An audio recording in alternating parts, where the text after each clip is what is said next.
যাদের হতাহত হয়েছে তাদেরকে আমি 10 লক্ষ টাকা করে ক্ষতিপূরণ দেওয়ার জন্য 24 ঘন্টার মধ্যে ক্ষতিপূরণ দেওয়ার জন্য আমি আবেদন করেছি।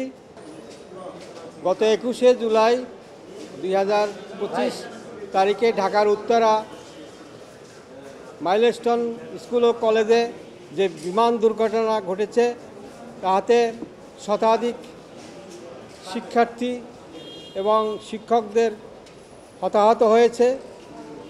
এ বিষয়ে আমি আজকে একটি রিট দায়ের করেছি। সেখানে আমি চেয়েছি যে ওই ঘটনা যে হয়েছে কিভাবে এ বিষয়ে একটি উচ্চ ক্ষমতাসম্পন্ন একটি বিচার বিভাগীয় তদন্ত চেয়েছি এবং এটি একটি আন্তর্জাতিক বিমানবন্দর।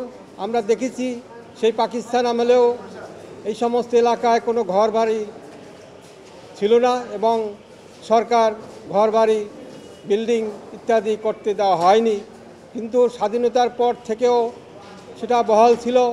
কিন্তু 1991 সালের পর থেকে আওয়ামী লীগ এবং বিএনপি সরকার আসার পর থেকে সেখানে জলাশয় ডোবা সমস্ত কিছু ভরাট করে এলিট শ্রেণীকে প্লট বরাদ্দ দিয়ে সেখানে 10 তলা থেকে 20 তলা পর্যন্ত হাই রাইজ বিল্ডিং অনুমোদন দিয়েছে এবং করেছে, যাহা সিভিল এভিয়েশন অ্যাক্ট ভায়োলেশন করা হয়েছে।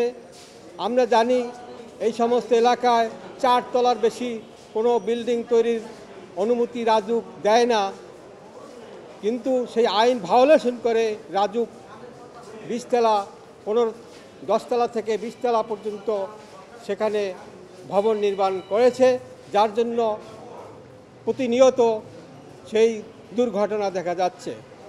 উক্ত ঘটনায় যাদের হতাহত হয়েছে তাদেরকে আমি 10 লক্ষ টাকা করে প্রতিজনকে ক্ষতিপূরণ দেওয়ার জন্য 24 ঘন্টার মধ্যে ক্ষতিপূরণ দেওয়ার জন্য আমি আবেদন করেছি এবং রাজুক যাতে ওই এলাকায় 4 তলার বেশি কোনো ভবন নির্মাণের অনুমোদন না দেয় তারও একটি প্রেয়ার করেছি।